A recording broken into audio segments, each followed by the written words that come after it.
Yang terhormat Bapak Kepala SMP Negeri 7 Prabumuli, yang saya hormati Bapak Ibu Wakil beserta guru dan staf SMP Negeri 7 Prabumuli yang berbahagia. Terima kasih sebelumnya atas waktu yang telah disempatkan untuk saya berbagi praktik baik tentang 7 jurus BK hebat yang saya peroleh pada pelatihan tanggal 24 sampai 26 September 2025 Palembang. Baiklah Bapak Ibu sekalian, untuk meningkat waktu kita mulai saja ya.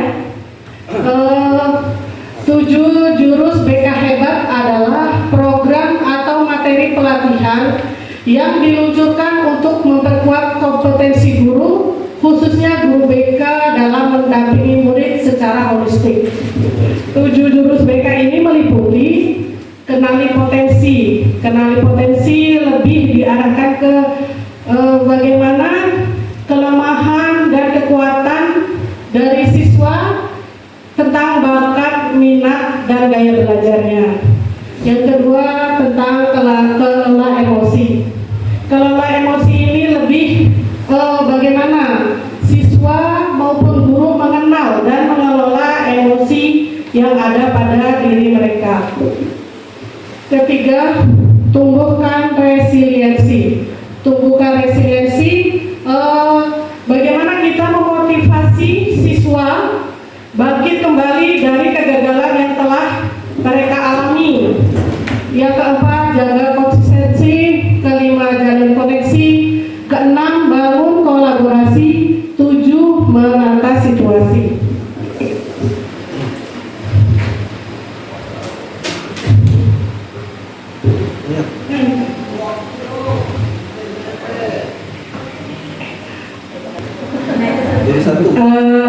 Tidak, ini dalam pelatihan ini saya diminta untuk menjelaskan dari 1 sampai 7 itu untuk memilih. Jadi saya pilih di sini adalah kelola emosi, ya Bapak Ibu semuanya.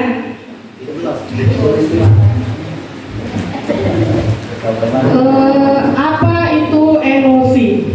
Emosi adalah respon alami tubuh terhadap situasi tertentu, bisa berupa senang, marah, takut, sedih, cemas, bangga, dan lain-lain.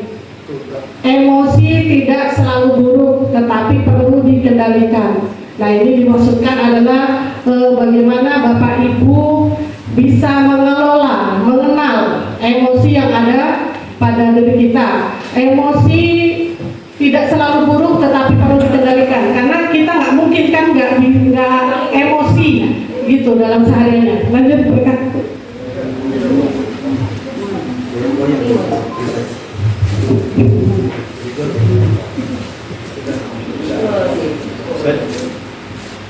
Tujuan pembelajaran membantu guru dan siswa mengenali dan mengendalikan emosi, melatih kemampuan mengelola emosi secara positif, mengembangkan sikap positif dan kemampuan mengelola diri. Yang keempat, mendorong lingkungan belajar yang empati dan kondusif.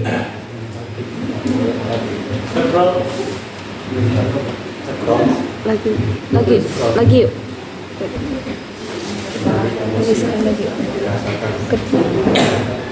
Langkah mengelola emosi. Tarik napas. Yang pertama, kenali emosi yang dirasakan. Apa emosi yang kita rasakan itu kita kenali dulu. Entah itu marah, entah itu sedih, entah itu senang. Yang kedua, tarik napas dalam dan tenangkan diri. Ketiga, pikirkan akibat sebelum bertindak. Jadi nggak bisa kalau misalnya kita menemukan siswa yang buat kita emosi, kita langsung bertindak, itu nggak bisa. Harus apa dulu kan, dipikirkan dulu apa akibatnya, kita tahu dulu latar belakangnya kenapa anak itu melakukan yang 4. Ekspresikan dengan tepat. 5. Belajar memaafkan dan tidak larut dalam emosi negatif. Belajar, jadi ini belajar memaafkan, jangan jadi pendendam. Oh iya, itu sifat Nabi memang itu. Sekarang sebelum aktivitas kita ice breaking. Ayo. Kita tahu Bapak Ibu bisa berdiri sebentar. Sudah tak? Saya berdiri sudah. Bisa, bisa. Saya sudah berdiri tadi. Enggak nih ya? Goyang guys. Progres dulu ya. Ya. SD. Ayo mana?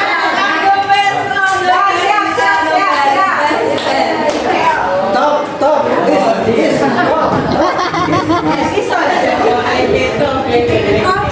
Besar dulu volume. Nah, itu. Tapi bareng ke. Nah, bareng muter. Ulang. Oke, bareng ke. Dia ada bocor dah. Yang sini. Ayo. Mbak Isni di pojok meja, Mbak. Yang sini.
lembar kertas ya. Setelah itu nanti saya akan membacakan ada sebuah kasus atau cerita. Nanti dari kertas ini, dari kasus yang saya bacakan, Ibu bisa merespon cerita tersebut melalui kertas ini. Misalnya, jika merasa senang, kertas dapat diusap-usap. Jika merasa kesal, kertas dapat diremas. Jika merasa marah, kertas dapat disobek. Sekarang saya bagikan dulu kertasnya. Oke.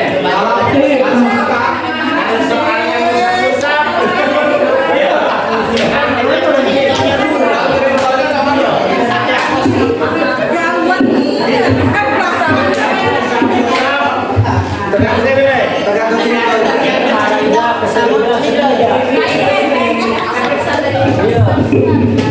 Sini itu Jo.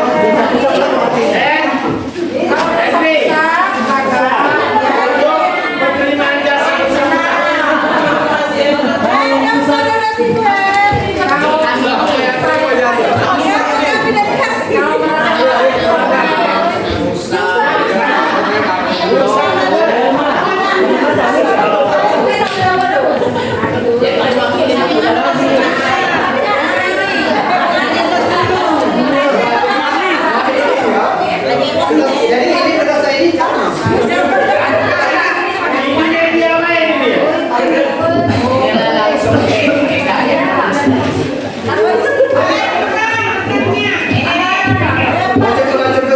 pagi. Aduh.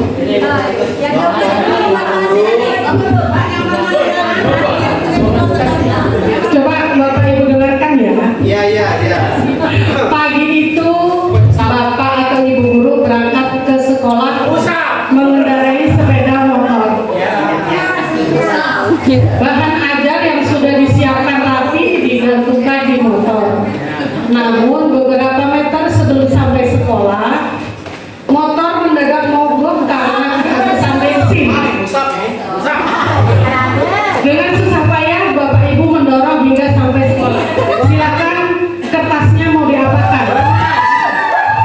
Diusap boleh, dikemas boleh, atau dirapek boleh. Mendadak ngobrol. Kehabisan bensin. Makanya berarti tidak bawa dulu. Sampailah Bapak Ibu di kelas. Usap saja. Hampir semua siswa datang tepat waktu. Namun belum sempat suasana stabil, Andi masuk terlambat. Ia hanya menunduk sambil berkata, "Maaf Bu, Pak, saya telat."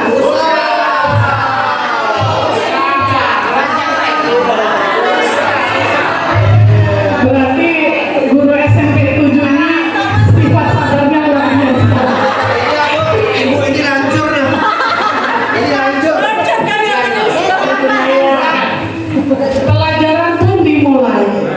Namun saat akan menggunakan bahan ajar yang disiapkan, Bapak Ibu guru tersadar bahwa bahan tersebut tidak ada, dicari ke sana kemari tapi tetap tidak ditemukan. Usah. Dengan terpaksa Bapak Ibu guru melakukan mengajar seadanya. Bayangan aktivitas mengajar yang seru seketika buyar.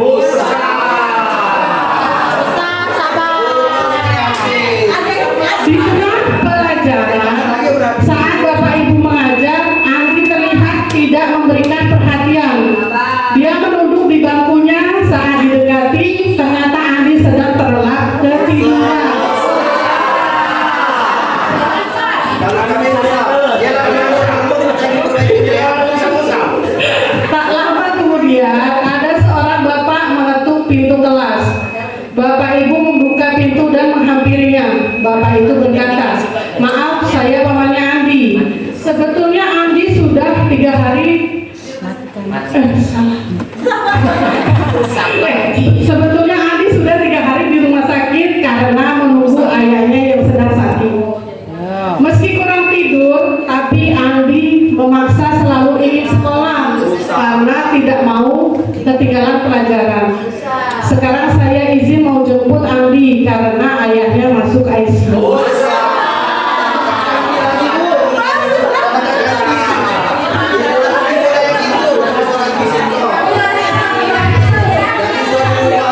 Paman Andi juga mengeluarkan sebuah bungkusan dari tasnya. "Oh iya Pak, tadi di jalan saya menemukan bungkusan ini. Nah kan, Saya tadi cek isinya buku dan ada nama sekolah ini. Jadi saya bawa. Siapa tahu Ibu guru bisa mengembalikan kepada pemiliknya."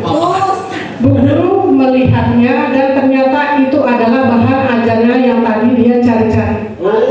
Andi dan pamannya pun berpamitan. ini sudah terlanjur meremek ini.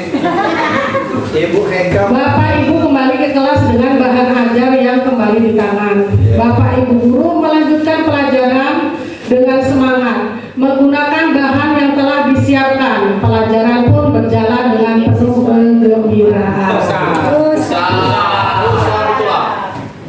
Nah, sekarang ada Angkat tinggi. sedikit dan gali makna. Angkat tinggi. Bagaimana kondisi kertas Bapak Ibu yang pegang sekarang?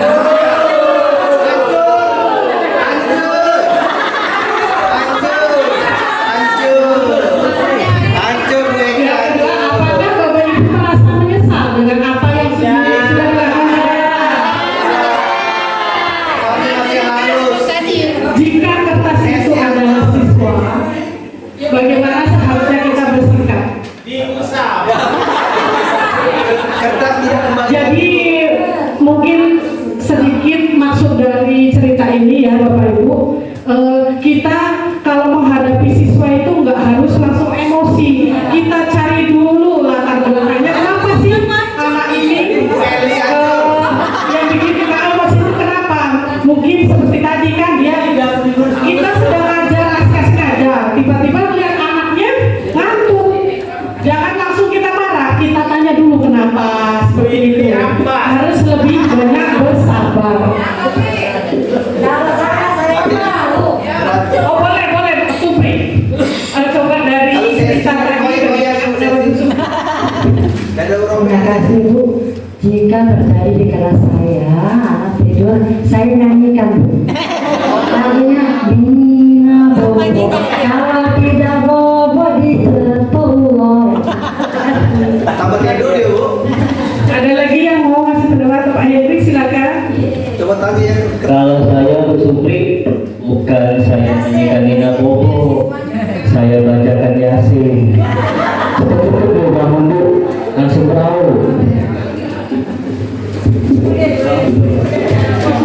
Jadi boleh nih Bu Isni kasih komentar dikit.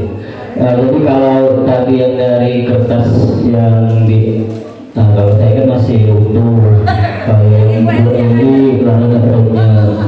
Kalau tadi kata Bu Isni ini diibaratkan siswa, ya kondisi siswanya terhadap sikap kita yang kita tunjukkan mungkin atau ekspresi kita dari kata-kata mungkin yang kita tunjukkan kepada siswa.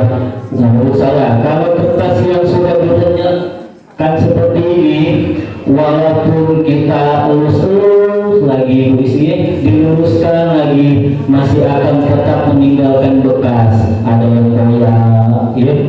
Nah, ini ibaratkan mungkin mental hati siswa yang pada saat itu mendapatkan perlakuan yang mungkin sepihak dari kita, belum memberi siswa belum memberikan apa alasan dari tadi tetap tidur, ternyata alasannya apa.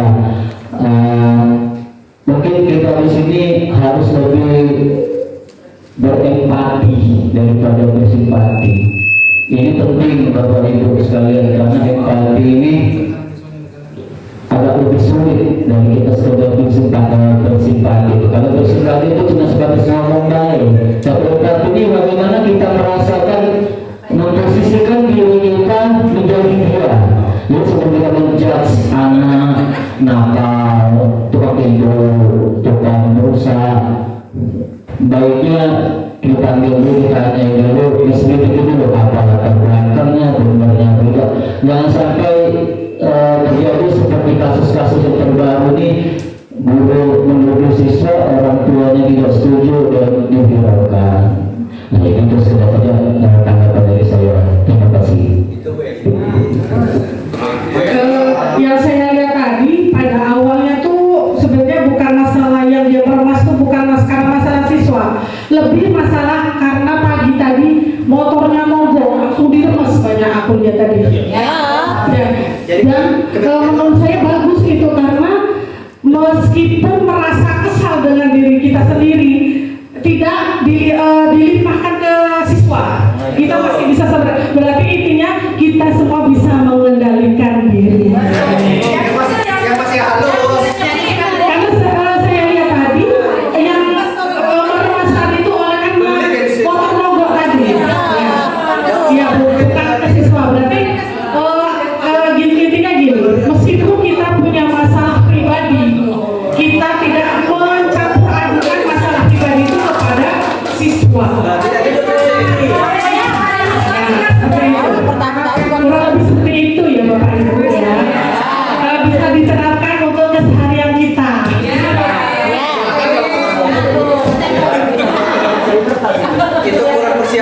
trauma. Nah, sekarang tips mengendalikan emosi. Nah, ini dia. Yang pertama, berdoa atau mediasi singkat. Meditasi. Oh, meditasi ya. Iya, coba ya meditasi. Yang kedua, olahraga atau aktivitas kreatif. Yang ketiga, menulis jurnal perasaan. Misalnya kayak zaman dulu yuk, kita pakai diary. Ya, menulis apa yang kita Sekarang pakai medsos, rasakan. Bu. Ya kan itu dulu kan bisa juga Pak, masih dipakai sampai sekarang. Sering buat status. Yang ketiga, keempat, curhat pada orang yang dipercaya. Orang yang sering buat Jangan curhat di status. Nanti kemana-mana. Nah, ini dampak positif di sekolah. Kalau antara siswa dan guru, guru bisa mengendalikan dan mengelola emosi. Di sekolah siswa lebih terbuka dan berani mengungkapkan perasaan.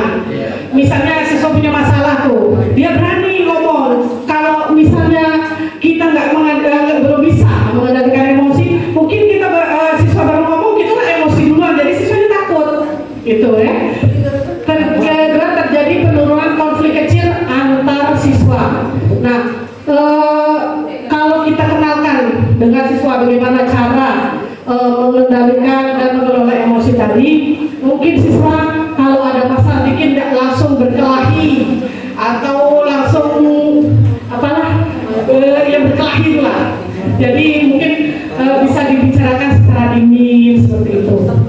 Yang ketiga, guru lebih sabar dan memahami kondisi emosional siswa. Keempat, lingkungan sekolah menjadi lebih positif dan suportif. tips emosi. Nah, ini roda emosi. Roda emosi itu yang dimaksudkan adalah 6 dasar emosi yang ada di dalam diri kita. Itu ada emosi negatif dan positif. Happy, bahagia. Excited, bersemangat. Tender, lemah lembut, kayak itu lah maksudnya. Sad, sedih. Angry, marah. Scared, Takut. iya, ketakutan, kecemasan. Angry, marah. Lanjut Bu ya. Pas apa pas? Refleksinya ya. Emosi itu wajar, tapi jangan sampai emosi mengendalikan kita. Nah, Bapak Ibu, saya minta tolong refleksi dari 3 pertanyaan itu. Ibu tuliskan di kertas yang tadi. Kalau memang minta tolong nama, guru mapel apa, dan mengajar kelas berapa. Ini ada yang misalnya kertasnya udah rusak, boleh.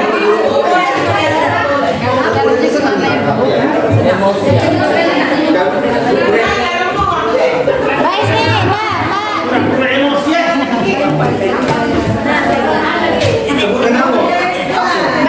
Maksudnya itu emosi apa yang paling saya rasakan saat mengajar. Jadi Bapak Ibu guru waktu saat mengajar itu pernah emosi apa gitu loh. Emosi kan pertanyaan emosi apa yang sering saya rasakan saat mengajar. Senang, happy tadi kan? Enggak, itu tuh emosi Bapak Ibu guru pernah apa gitu waktu saat mengajar tuh. Ke siswa maksudnya tuh. Itu kan emosi apa yang paling sering saya rasakan saat mengajar. Emosi. Bagaimana saya biasanya mengelola emosi tersebut? Apa langkah kecil yang bisa saya lakukan mulai minggu depan? Minta tolong ya Bapak Ibu ya.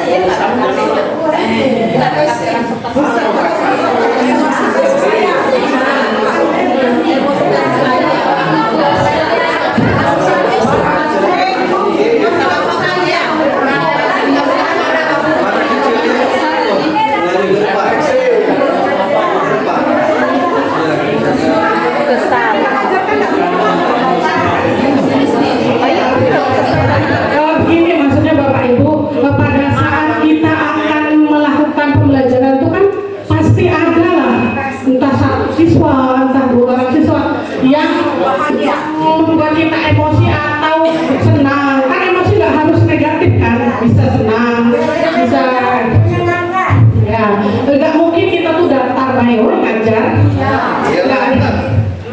Iya kan, itu nah maksudnya tuh apa gitu. Ya. Dikumpul. Nanti kumpul sekarang. Pinter nih ya. Pinter. Langsung 2 lembar. Walaupun tadi nomor 2 lembar. Saya bercerita di sini. Oh iya.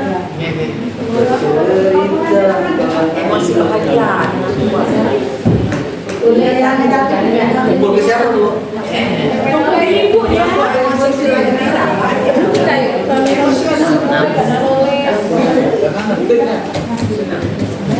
Tenang kali.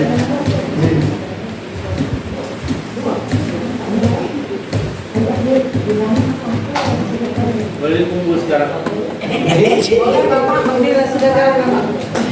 Semangat ya. Ini kan bisa tahu lagi ya. Ah biasa kan dulu itulah sekolah. Ini ya jemput nih. Tahan emosi.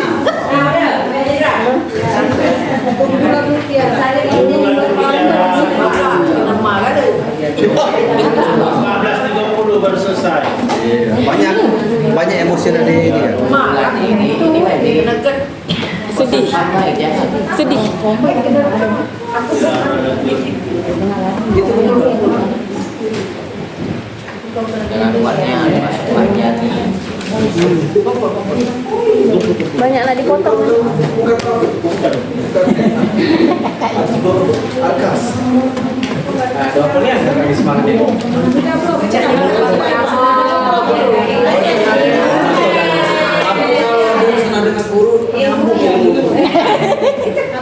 Oh, nah ini nyambung.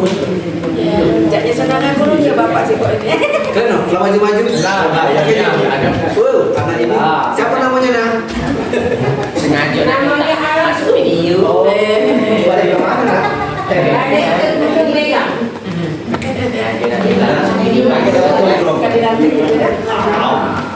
Awal bulan depan sini lagi. Kalau waktu silahkan ini. Oh, baik. Yang tiap hari itu. Iya betul. Kamu lagi ke sini. Baru sekarang yang tiap hari. Orang kenangan.